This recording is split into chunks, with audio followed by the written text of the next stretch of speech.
if you have 2 employees and say you're just breaking even with them at $70 an hour, and then as a business owner for your time, you want to charge $125 an hour with no markup on that. The break even to cover your time and your 2 employees' time is going to be $2,120 to have 3 people on the job.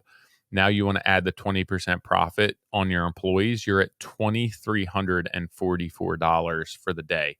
A week of your time in that bathroom's $15,000 right off the bat with no subs, no materials. Like, that's expensive. It's going to be tough to get those numbers.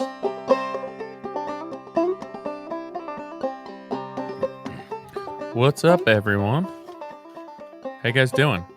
Good day? Good weekend? What's today? Tuesday. We got back on Sunday. We spent the weekend down the shore. My dad has a place in Brigantine, which is just on the other side of Atlantic City. So we went down. Tilly turned 8 this weekend. So we have a 10-year-old, soon to be 11-year-old, and an 8-year-old. I don't know how the hell that happened. But yeah, our youngest is 8 going into 3rd grade. So we spent the weekend down the shore.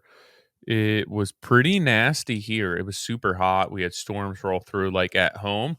Down the shore, it wasn't bad. Saturday was a little bit overcast, but Sunday turned out to be a really nice day. She had 3 or 4 friends come down. Selby brought a friend down. They slept over on Saturday night, and then the families came down on Sunday and had a beach day. So a lot of work, but the girls had fun. We got home late on Sunday night. It was so funny. Both girls fell asleep on the car ride home. We had 2 different cars because we brought so much shit down. So I brought my truck. Rachel brought her car. Selby fell asleep in my truck on the way home. Tilly fell asleep in Rachel's car on the ride home. So we got them home. Tilly transferred. So she fell asleep at like 8 o'clock and transferred to bed. And then Selby woke up for about a half hour and was like, can I go upstairs and put her up in bed? So that made it a little bit easier getting back. But, late Sunday night, spending the weekend down the shore at an 8-year-old's birthday party. It was a little bit chaotic getting back, getting everything unloaded, and then back to the grind for the kids to start camp and me to get back to my mom's. What's going on at my mom's? So we're doing the kitchen over there. Justin's helping me out on that. He's on vacation this week. I'm going to be doing most everything over there. Plumber will be coming in to do the gas work, but most of the other stuff I'm doing in Jersey, the homeowner can pull permits or manage the work themselves. So I can avoid having some of the licensed subs come in and do the work, being that it's my mom's house. I'm good with that. I'm comfortable with that. It's all on the up and up. They'll inspect whatever they need to. So yeah, I'm wearing many hats on this job, but it's fun. It's exciting. I have a fair amount of knowledge with all of that stuff, and I've done it. All my own houses. Again, in Jersey, you can actually pull permits on your own house and do the work yourself. Like, even a normal homeowner could pull a permit and do any sort of work themselves, electrical, plumbing, as long as you're going through the normal system for doing so. So I did on my old house. I've done on my house here. Growing up, did a fair amount of that as well. I don't do that for customers just because liability, it's not worth it to me. For my mom's house, I am willing to do it for her. Less people in the house, a little less downtime, a little less correspondence, coordination, and a little less money. Me doing it versus somebody else, because I'm not making too much money there. So I'll keep you guys updated as to what's going on with that. We're in the middle of electrical, plumbing, rough-ins, waiting for Justin to get back. We have some framing to do, move some windows around, add some windows. So a lot going on there. Cabinets are supposed to be coming in maybe early next month. They're going to call next week. So moving ahead with things there. What else is going on? I guess that's about it. Nick and I continuing to move forward with podcast stuff. Keep your eye out for that. There's going to be some emails coming through. You can hop on the website. There'll be a pop-up that you can put your email address in them and get on our mailing list. So we'll be dumping out some content and some correspondence there shortly.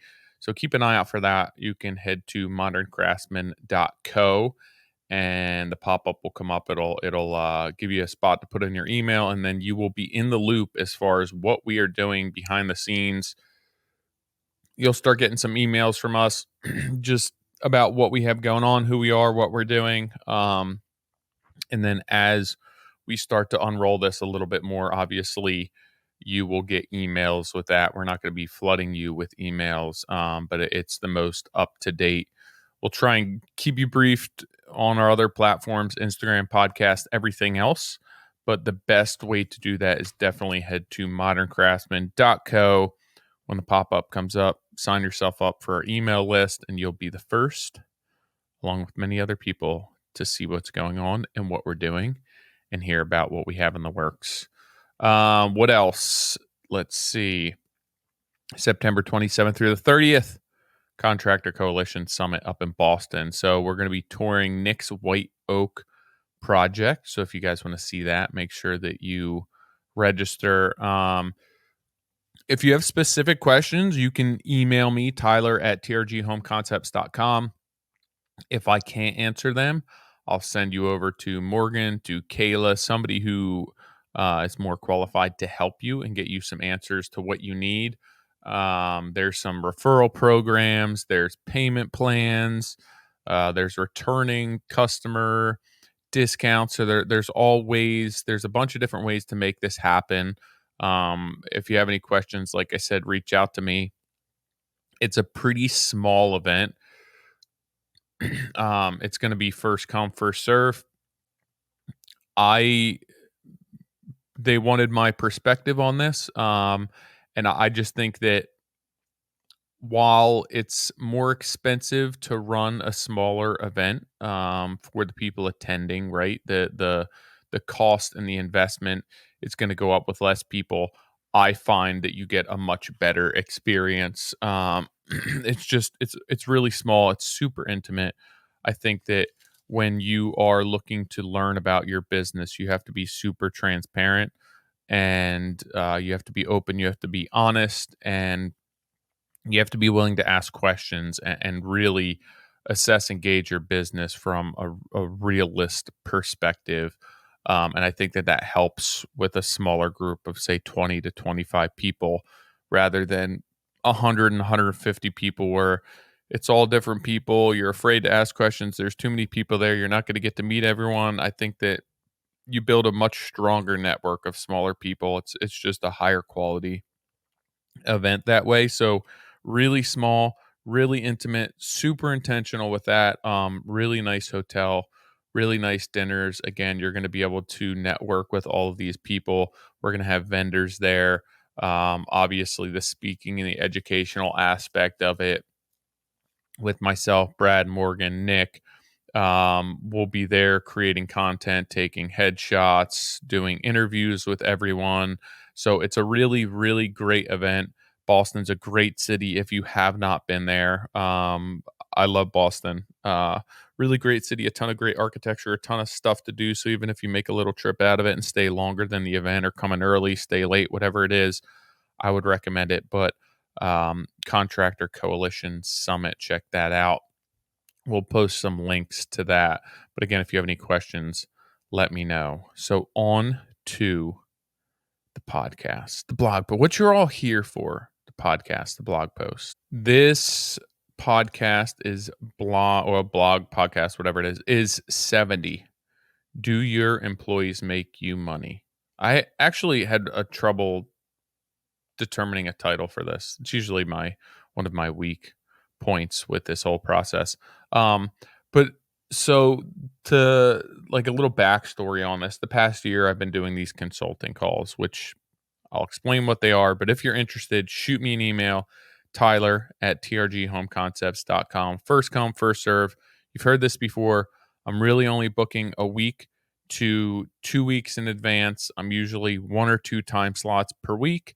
Um, Hopping on a phone call with people, addressing their needs, struggles within their business, insight as to what I do, any questions that you may have. I spoke with somebody yesterday and it was more about a development project and potential pitfalls, risks, if there's any red flags, how to move ahead with just like preliminary feasibility study, what the first steps are. So it's different. Some people want business advice, some people want to figure out how to work a little less, some people want to just know numbers. It's all different. But that being said, over the past year, I could look, but I've done between I think 50 and 60 of these. Again, 1 to 2 per week. I'm not doing them every week. Sometimes I'm bumping them, but it's limited as to how many that I want to be doing because I have other things going on. I don't want to book myself out that far, and I really I want to reserve this for people who like really are serious and want the help and want to be able to implement what we're doing. Um, so I've learned so much doing this, and it has given me insight to the industry all over the country. I've spoken with people in Canada. Pretty sure everyone else has been in the US, but like the North American market, East Coast, West Coast, North, South, all over, I've gotten so much insight and perspective to people who are running operations similar to mine, owner operators, people with 2 3 employees, managing subs, not necessarily having like a huge sales volume. Um, and I've gotten a lot of insight as to what people's struggles are and where their mistakes are, and like there's so many commonalities between what we're doing wrong and what I did wrong for years, and how to shift and adapt and understand your market and what's a sweet spot depending on your market, my market, and everything's different. But there are certain principles and certain standards that I've learned are applicable and relevant to everyone who lives in this small owner operator 2 3 4 man show, um, which is most of residential construction, to be honest. Like it's mostly smaller guys and girls who don't have a ton of employees, and they're trying to figure out how to make money and not have to have $1 million, $2 million in sales every single year and generate that type of work volume. And then how do you make that like a profitable, sustainable venture when it's one of you, two of you, three of you, four of you? It's really, really difficult. And I've learned that so many of the issues that we face and the struggles that we face are the same, whether you're me, you're somebody else, your market is East Coast, West Coast. While there are differences, a lot of the principles and the standards are the same. That being said, something that I have seen, um, and this isn't like reserved for our conversation. Like, I want that if you want to have a conversation with me, this is the start of that conversation. And it goes much deeper than this, but I at least want to like share what I've learned and showcase or give you some insight as to what I found is a huge mistake or misconception that a lot of business owners have that are similar to our size. Um, People think that with a small business, you are making a ton of money on your employees, right? And then it's like, I need to grow, I need to scale, I'm going to hire more employees. That means I'm going to make more money. Because, like, if you're making profit on employees and you hire more employees and you put the work in place, that's just more profit. There's a few issues with that. One, and just right off the bat, like people aren't actually understanding what employees cost them and how to capture their costs, capture all the costs associated with them. If it's labor burden, slippage, inefficiencies, that's one thing. So like right off the bat, you're not making money on them because you're not actually charging for them correctly. Um, the other aspect of that is like, will your market bear the true cost of an employee 2 employees, 3 employees, plus the money that you need to make on them. And then 3, if you're making anywhere from 10 to 25% on your employees, how many employees do you need to actually make a substantial income on them? And it's like, if you're making 20% on an employee and you're making $100 a day, $150 a day, like, you need 10 employees to make $1,500 a day. And that's in a perfect world where everything's going right. Your labor burdens are calculated correctly. They're averaging out with inefficiencies and productivity and mistakes and the cost of vehicles and fluctuations and overhead and all of that stuff. That's assuming in a perfect world. That's a lot of exposure, a lot of risk, a lot of liability to make a pretty small amount of money. That's why companies, larger companies that will make a smaller margin, which we all have to make on employees, they're making smaller margins and it's spread across hundreds of employees, thousands of employees where they can make some money on those employees. For me, in small businesses, shops 5, 10 or less, you have to realize that your employees oftentimes aren't necessarily making you money as much as affording you the opportunity to land the jobs that make you the money, to either capture your rate as a business owner, to capture the markups that you need. So it's like, hey, there's a sweet spot in my market where these are the type of jobs I want to be doing. And in order to get the markup that makes me the money, I need 4 employees because we need to be able to produce this amount of work. And I think that that's what ends up making most of us money more so than the markup on your employees for many reasons. We have high turnover employees. There's not formal training. It's hard, even with an adequate labor burden and your markup, it's hard to consistently say every single hour I'm going to make this much on this employee. Somebody leaves, there's somebody new, like, you're averaging all of this out and it's just a huge guess. So I like to look at business as if I'm going to ensure that I'm landing the jobs that I need to make the margins that I need, and the employees or whoever's working for me or whatever my model is, if it's more of a sub-based model, is going to give me the opportunity to land the projects that generate the numbers and the percentages and the markups that I need. And there's a sweet spot for that for me. My setup is very lean. It's me making money, and I don't necessarily look to make a ton of money on my employees. The big thing and the big mistake that I made for years and years and years is that I didn't understand what an employee cost me. So my labor burden was wrong. The inefficiencies, the productivity, all of that was incorrect.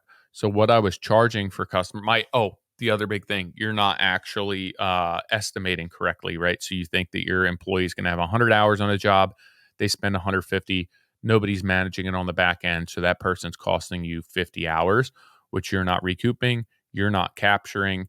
All of this being said, I think with small business owners, and this may be controversial, but I don't think that we're like making a ton of money on our employees, and our employees think that we are. Not all of them, but they think that as a business owner, right? Like, they're charging. Say your labor burden's 2x, right? You're paying somebody. Let's see what if you go online, go to moderncraftsman.co, put your email in the pop up, and then go to the blog post. This blog post actually has some numbers on it. So if you're curious, the numbers are made up. The rate on here is made up. I did some numbers that could be applicable to your business. You have to put your own numbers in, but they're suggestions, or they're just made up numbers. So it's less about the numbers and what this is, the actual sum of the numbers and what the quantity of the numbers is, and it's more about structuring this and understanding how these numbers come together to make a bigger number.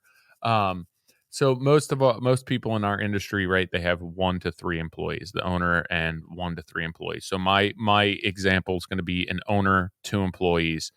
You want to make 20% on your employees' labor. Your labor burden, let's just say it's 2x, right? So If you're paying each of your employees $35 an hour, that's what you're billing. That's what they are billing, or that's what you're sending to payroll, right? $35 an hour. That's what they're on the books for. Realistically, they're probably costing your business $70 an hour. So just to break even with your employees on the job, you need to be billing them out at $70 an hour. Um, just to break even. You're not making any money there. That's just the cost of them, the overhead, the inefficiencies, the slippage, whatever tools, van, insurance, like everything that goes into that, right? You're breaking them at 2x the cost that you're paying them. Workers' comp, insurance, all that stuff. If you want to make 20% on top of them, that's 20% on top of that $70 an hour, right? So that's going to wind up being, if you have two employees and say you're just breaking even with them at $70 an hour, and then as a business owner for your time, you want to charge $125 an hour with no markup on that. The break even to cover your time and your two employees' time is going to be $2,120 to have three people on the job. Now you want to add the 20% profit on your employees, you're at $2,344 for the day. I'll admit this, and it pains me to admit this, that most people in residential construction, most markets are not going to bear that cost. There's markets that do. There's new construction markets. There's East Coast, West Coast, metropolitan areas that do. And oftentimes it's because the cost of doing business is higher. Maybe there's more professionals in that area who are willing to pay a higher rate, but oftentimes it's just because the cost of living there is higher. So it's dependent on that. But most markets aren't going to be able to say, hey, it's $2,400 for me and two guys to show up and do kitchens, bathrooms. Like a week of your time in that bathroom's what, $15,000 right off the bat with no subs, um, no materials. Like that's expensive. It's going to be tough to get those numbers. So that's just a break even cost. So $2,400 a day is going to be very difficult for most people to sell. And most people aren't selling there. I would say that most people are probably selling in like the $1,000, $1,200 a day for three people. So when you are up against people and you're competitively bidding against people who are charging $1,000, $1,200 a day, and you're coming in at $2,400 a day, it doesn't matter if it's apples to oranges at that point. Like if your market is not willing to bear those numbers, it doesn't matter how much better you're performing, how much better your product is. You're going to have like, I feel like it's an uphill battle there. It's going to be really tough to justify those numbers on a larger scale to keep three people busy. And again, I'm just saying that this is overall throughout North America. There are markets that will justify this. There's markets that justify this on a large scale. There's markets that justify this on a small scale. But on average, I think most people who listen to this will be like, yeah, I probably can't get $2,400 a day to have myself and two guys on a job. It's going to be too expensive. So when I look at having those two employees on the job, covering their costs if I'm breaking even, um, if I'm assuming that everything's covered on my labor burden and my numbers are right there, assuming that I'm estimating how long this is going to take, in a perfect world, I'm making $14 an hour with that 20% markup on my employees, right? So that's $112 a day per employee, $224 a day for both employees. When you look at that a week, it's $1,120 a week. How much work are you willing and needing to put in place to make an extra $1,120 a week to have yourself and an additional two employees? Like, there's a lot of risk, there's a lot of responsibility, there's a lot of stress, and you essentially need three times the amount of work to keep yourself busy and consistently, right? You need one job after the next, and there can't be downtime. So now you're juggling two jobs at once. Now you need to do all the paperwork on the back end to keep all of those people busy, all for an extra $1,000 a week, $50,000 a year, $60,000 a year. How much is it worth? How much are you making on those employees? So I like to view this as, hey, in order for me to make the numbers that I need, for me to get my rate as a business owner, for me to get the markups that I need, how many employees do I need to put those type of jobs in place? And if it's one employee, if it's no employees, if it's, hey, I want to work by myself and I want to have a sub pool so I don't have the overhead of keeping those people on busy, then I can get my rate. I want part-time work. I need 4 employees, whatever it is, you have to figure that out. And I think when you start realizing that, like, I'm going to make less money on, like, I'm not necessarily looking to capitalize my profits on my employees as much as capitalize my rates, my markups, based on the type of jobs that I want to be doing and how many employees fit that bill. I think that you will be far more successful because you'll understand I'm getting my numbers. I'm not necessarily concerned if I'm making a ton of money or turning a huge profit on my employees.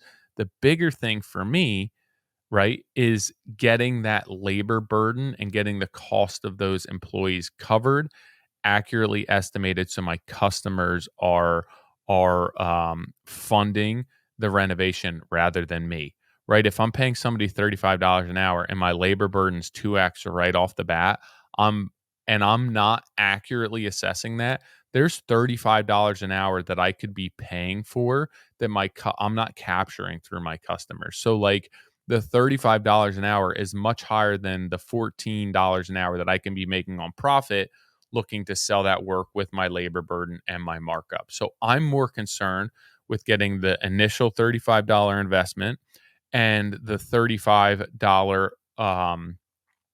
labor burden and the cost of them. I'm more concerned with getting that $70 an hour covered and finding a market that will bear that than making $14 an hour on top of that. And from a business perspective, you just have to think, right? Like, I'd need 10 employees to make an extra $1,400 a day. I'd need 20 employees to make an extra 28. Like, how much work do you have to put in place when you're trying to make money on your employees? And there's different models, and cost plus makes it a little bit easier to do this. But for most of us, we're not working under cost plus. For most of us, we're trying to estimate our jobs based on how much time, how many materials are going to go into it, what our overhead is, what our profit is, all of that stuff, and then guessing if we're right. So for me, I spent years not covering the cost of my employees and not understanding why I couldn't make money. I spent years struggling to try and figure that out, and it wasn't until I realized that, like, I wasn't covering the cost of my employees, and then I didn't understand where it's like, whoa, it's costing me $70 an hour to have a $35 an hour employee. How the hell am I going to sell that with my premium that I want of myself on a job as a business owner? Like, now I'm like, holy crap, with two guys, again, I'm at $2,400 a day. I can't sell that work every, like, kitchens and bathrooms and small. I can't sell that rate. So what business model works for me? Do I concede some of the costs where I'm not necessarily making some money on my employees, but I'm getting them covered and it affords me an opportunity to make the money on myself and guarantee, hey, everyone's paid for, my customers are paying for them. Now this is affording me the opportunity to make the markups that I need or charge the rate that I need as a business owner. And now I'm giving up $14 an hour worth of profit, but elsewhere I'm able to sell that job. I can then rely on other markups or capitalizing on other areas of that job to make me my money. If I make the $14 an hour, I'm great on them, but I'm just not going to depend on one or two employees where I'm making $10 an hour on them to generate and add to my bottom line. And I think that we, as small business owners, we have this misconception that, like, oh yeah, I have 3 employees, I'm making money. If I bring on 2 more, I'm just going to make more money on those employees, when in actuality, like, when you look at the end of the year and you really assess your numbers and gauge and look at the metrics, you might be breaking even with them, but you're probably losing money on them. Like, you're realistically probably losing money. And that's not anything against the employees. It's just the structure of our business and what you can max out at and what the market will bear. And oftentimes it's not the labor burden plus the markup and everything else. So it's finding what employees fit into those numbers, can produce the amount of work at the level that you need to be able to make the numbers and the percentages and the markups that you need as a business owner or as your company. That's how I look at this. And that's when I started doing that, I immediately started making more money because I understood that, like, hey, I need at a bare minimum my customers to pay for my employees to be on their job.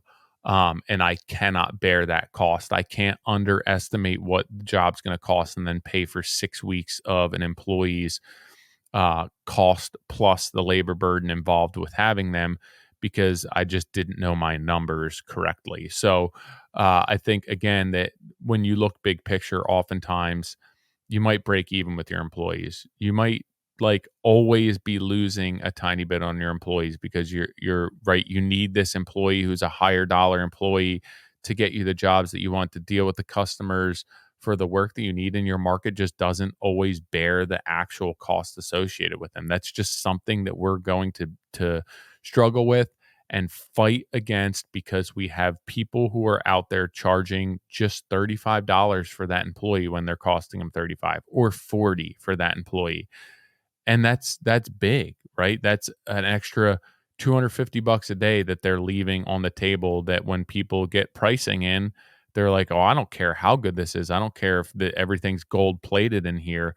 Your costs are substantially more." And it's not because you're offering a lesser product. It's not because you're offering a better product. At the end of the day, it's just because people are doing work and funding their customers' renovations, and they don't even know it. And that's what we're up against, and that's what we're struggling with. And until the entire industry changes, that's going to be a struggle that we're always facing. And I find it hard to get away from that. Um, so the goal for this podcast and this blog post is just to give you a little bit of insight as to what I've seen, speaking to, again, over 50, 60 people over the past year, as far as what they're struggling with business, and how they can capture their costs and how they're charging appropriately and how they're estimating jobs, and just not understanding their numbers, not understanding what they need to make money, thinking that the more employees they hire, now I'm just making more money, right? If I can put the work in place, it's a no-brainer. Just put more employees in place. I'm making money on those employees. And that's not the case. It's so far from the case. And in a perfect world, it shouldn't be the case. It should be, hey, we can land the work. We should be making money on. We should be covering the cost and the overhead. But our industry is so skewed and so tainted when it comes to that, because 90% of the people do not understand their numbers and are not capturing the cost and charging appropriately. So we're battling that. I find it easier for myself, rather than to sell enough work and generate enough sales volume and revenue in a year to keep 4 people busy at the premium that I need to charge. I find it easier to keep myself and somebody part-time busy, get them paid whatever they need to, and capitalize on my rate and my markups on my subs, and I can sell half the amount of work. And it's easier to sustain that amount of work at a premium in my market than to sell 3-4 times that amount of work at that same premium. I don't know if I could sustain that in my market, so I choose not to. I choose to remain small. I choose to remain lean. I choose to capitalize where I can capitalize. And I know that there's enough work out there that's willing to pay that premium that I don't have to compete with the rest of that market. So that's where I kind of live where I live. And again, I just wanted to shed some light on the fact that, like, most people don't understand their numbers. They assume that the more employees we put in place, the more money it's the more money, right? The more employees, the more money. That's true. They're costing us more money. They're not necessarily making us more money. Um, so that's something just to consider. And again, this is stuff that I've worked on with people and understanding what goes into this and how to market to these customers, how to get the price that you need, how to ensure that you can put these numbers together to find what the like breaking point is within your market to capitalize on your rates. And it's like, shit, I could put 2 times more work into place and have 2 times more stress, 2 times more liability, 2 times more risk and exposure, and make less money at the end of the year than what I'm doing right now. So, like, I found a sweet spot where my profit margins are extremely high. The amount of work that I have to put in place is a lot lower, and I'm making more than if I put 2 times, 3 times more work into place, because the cost of me putting that work into place is going to reduce my profits so substantially that it just doesn't make sense. And that's my market. That doesn't mean that your market's going to be the same, but you have to understand what your market looks like. I hope that at least gets your wheels spinning with things, and giving some consideration as to how you're structured, what you're doing. Again, every market's different. Cost plus makes it a little bit easier. Um, Different markets, East Coast, West Coast, metropolitan, completely different. I'm kind of speaking to what I would say is like the bulk of the people that I speak with, the smaller operations, the owner operators who I feel that I'm representing, what I stand for, what I find is just like typical of residential construction, um, and typical of the North American market. Like, I think that the East Coast, West Coast, again, the cities and everything else are going to be somewhat of an anomaly, and I think that they're somewhat independent of what most of us face in this industry as smaller remodelers and owner operators. And I think, yeah, you can argue that this isn't the case everywhere, and that that's not the case for your market. Absolutely. Like, I cannot 100% certainty include or not include everyone and isolate this model from that. But at the end of the day, I think that this is going to cover, and this proof, the 50 to 60 people that I've spoken with over the past year, is something that they struggle with. This is at least will get your wheels spinning, start giving them some consideration. If you have more questions, if you want to hop on a call and dig into this a little deeper and find out a little bit more information, um, just personally with your business, or a one-on-one with me, shoot me an email, tyler@trghomeconcepts.com, and I can walk you through what I do as far as the consulting, what I'd need from you, how I'm booking that, all the rest of the stuff. So shoot me an email if you are interested. Tyler@trghomeconcepts.com. I hope that this sheds some light on what I've found over the past year, some of the biggest flaws within our industry. All right, guys and girls, I will catch you next week. As always, thank you for everything. Hop on the website, moderncraftsman.co, put your email in the pop up, go read the blog, go to Contractor Coalition Summit, sign up for the event in Boston, and I will catch you guys next week.